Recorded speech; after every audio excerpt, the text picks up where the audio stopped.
what's up? It's 5 o'clock in the morning. I'm going to go to the gym, get a little bit of cardio in nice and early this morning. And that's what it's all about, is controlling your day and your time and not letting that control you, right? You can always see when the vice controls somebody else. You know, whether it's drugs, alcohol, whatever else. Hey, there's some people that get involved in that shit and the drugs will take over. They'll take care of it. They'll take complete control of the person, right? And the person does not have control over the drugs. And I'm sure there's some people out there who are functional drug addicts, right? That they can function fine on them. They control the drugs don't get to roll them. They use them as beds or as performance enhancers or to get it done, whatever. Doctors do it all the time, right? With some really good ones, ethical ones with patients, right? They'll be able to get a certain result through the drugs. Whether it be, to cure disease, to make somebody better. If it's a sports doctor, they do it through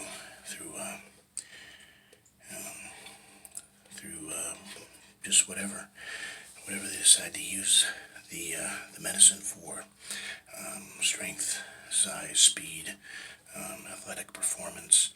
And of course, it comes mostly with the training, man, and genetics more than anything else. As much as people like to dismiss that, right?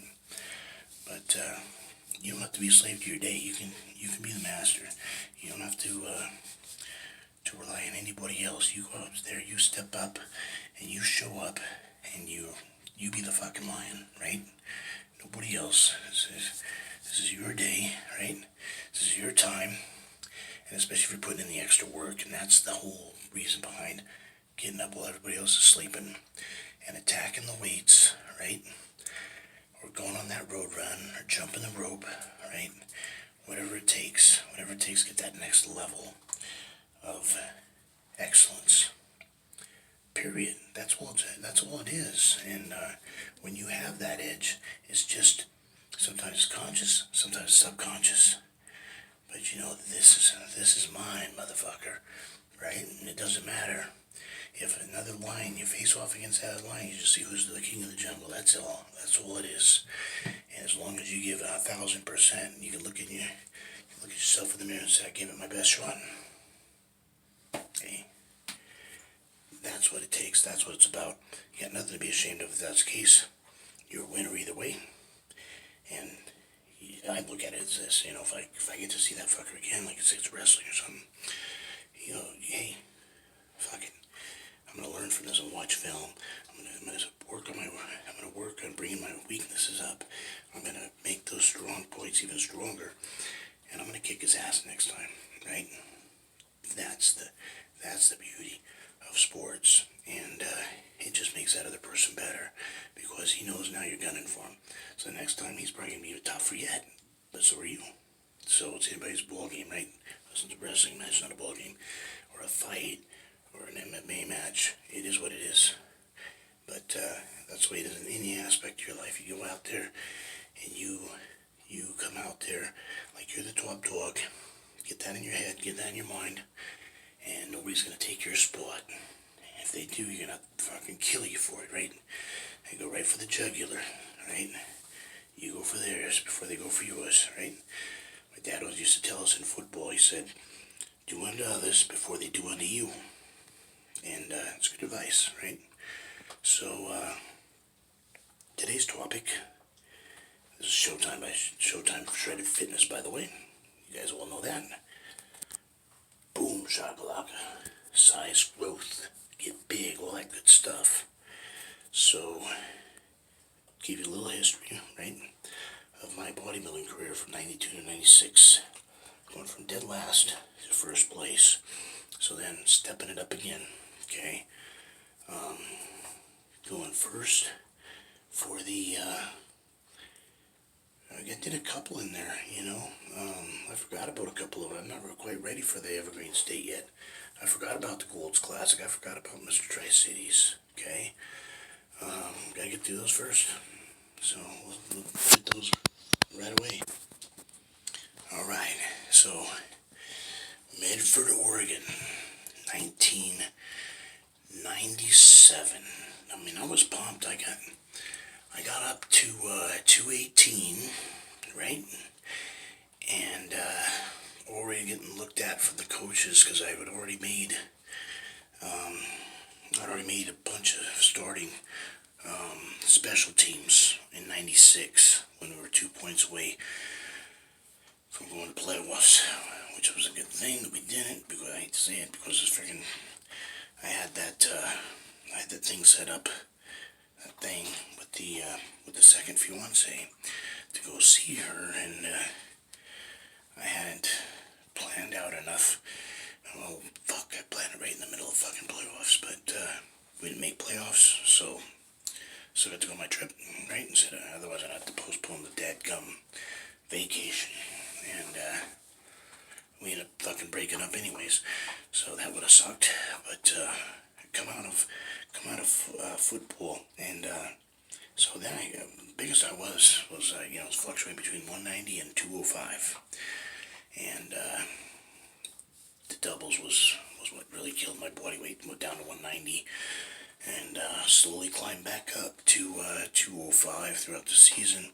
As big as I got, man. Then what happened after that? I blew up. I went to 218. I was taking creatine, and the coach pulled me aside and everything. It's like, hey, man, you guys don't be fucking doing nothing to blow your shot. We're looking at starting you next year, right? And so I gotta ask you, okay, you juicing? I said, no, coach, only with oranges. And actually, that wasn't my line back then. I said, no, coach, and I'm just taking creatine, right? And I said, oh, thank God, that's what it's all I wanted to hear. Because you got a good start next year, and I don't want you to blow that. I said, fair enough. So then I went and watched my buddy T-Bone in the Emerald Cup, right? And he took second, and Andre Bam Bam Squat took first, and the overall as well. Light heavies. Steve was like top 7, but it was a ginormous class, like 18 guys, and light heavy. It was a big fucking class. It was a tough class. And that was 1997. And so that fired me up. And we had fucking Paul Dillette was one of the guest poses. He took up the whole aisle. He was ginormous, right? Big fucking varicose veins, looked like a damn serpent running down his freaking noms and everything else. He was ginormous, man. And Flex Wheeler was there. I think, I'm not 100% sure. Ronnie Coleman may have been there that year. I can't remember. There were a lot of pros at that show that year. There was a big card for the there was like 3 to 5 freaking, right there, fucking going toe to toe on stage, posing down at one time. That's how many pros there were at that show. It was one of the Emerald Cup's biggest year for guest poses. I think it was 97. So it was like, in Flex Wheeler, he's one of my favorite bodybuilders, so I'm like, fuck, I'm in, man. I was so freaking pumped about bodybuilding at that time. It's just everything else, football, wrestling, I dropped them all. The only thing I stayed with was theater class. That was it. Everything else, bye-bye. It was all about bodybuilding from that point on. And so I got on stage almost right away. I did the Oregon, Medford, Oregon. It was a 9-hour drive, man.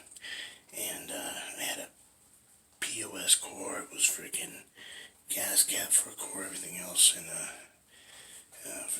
a rag for a gas cap and everything else, It was kind of like Adam Sandler's POS core song, right? And I think, was that the one he let me, it might have been the one that my acting coach let me borrow his core for. And went down there, and it was a tough novice. Did the novice, right? And I did there was 5 of us. It was a tough class. We were all in shape, right? And pre-peeled, and then I remember the guy hitting his back lat spread, just fucking just chiseled and freaking, just the Christmas tree was freaky to find, and boom, popped out 3D, right? And I'm like, I don't know if I can beat this fucking guy, right? And come to find out, that was a tough show. And we were backstage pumping up, and Aaron Madron was the guest poser. Well, he's a friend of T-Bone's, and but I didn't know this at the time. I knew T-Bone at the time, obviously. He's the one that he and Steve were the ones that helped me get in shape for that show. And freaking Aaron Madron didn't know me. I didn't know him, and he and T-Bone knew each other, but I didn't know that, right? And so I'm getting ready backstage, pumping up, and gosh, I can't remember what the hell it was, but he like pulled me on the line. He was like, Aaron Madron's like, hit a quarter turn, into the quarter turn. He's like, awesome physique, man. It's awesome. So that was a huge confidence booster, because I saw these guys and they were freaking, even the novice guys, serious. One guy his face was all sucked in, right? Because there was just in novice class, there's two. There's lightweight and heavyweight. There's no middleweight. There's no light heavies. No supers, right? And this guy was really, really focused. He had headphones on. He was pacing back and forth. He really looked like a good athlete, right? Like a state champion wrestler or something.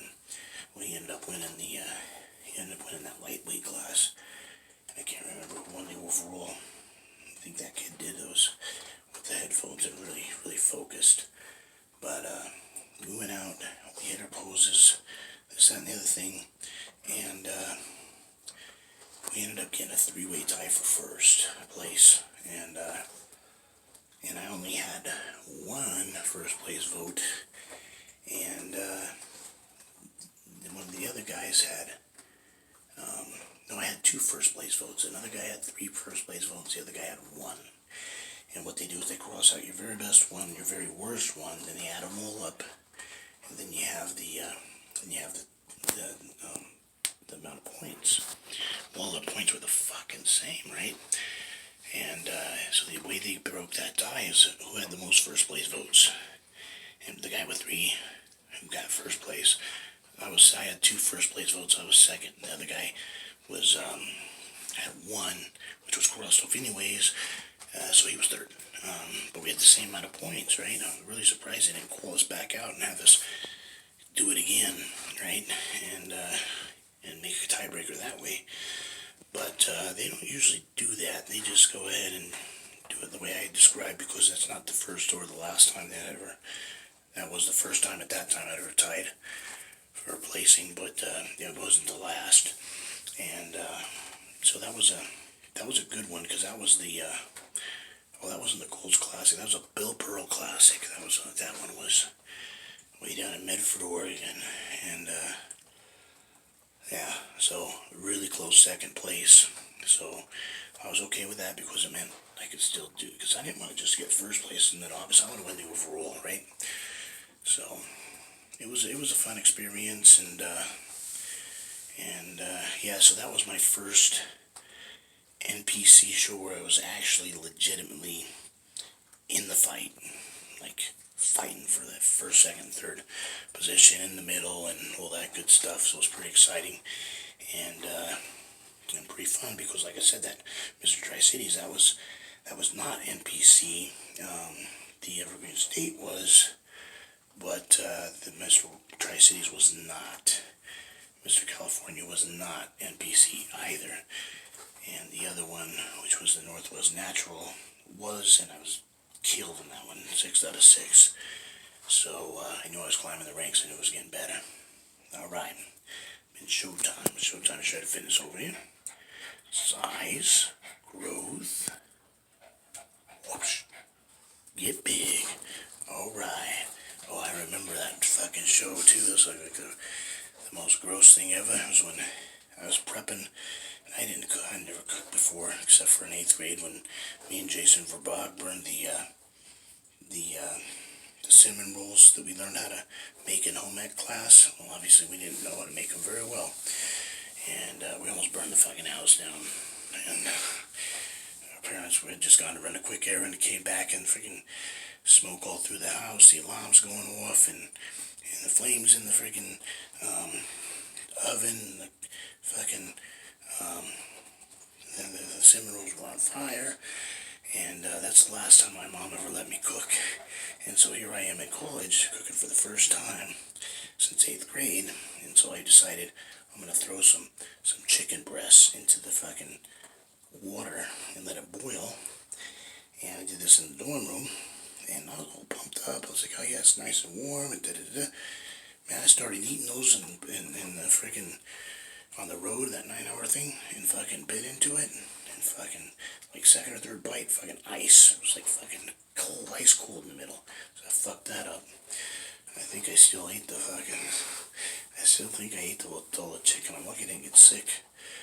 But that's what happens sometimes when you get hardcore and you don't really care. You're like, okay, I was supposed to eat this for my prep, and I'm not backing down. I don't care that there's ice in the middle. I'm eating it anyways. Alright. Have a great day, guys. Agua fresca, vino pura, stracciadora. Alright.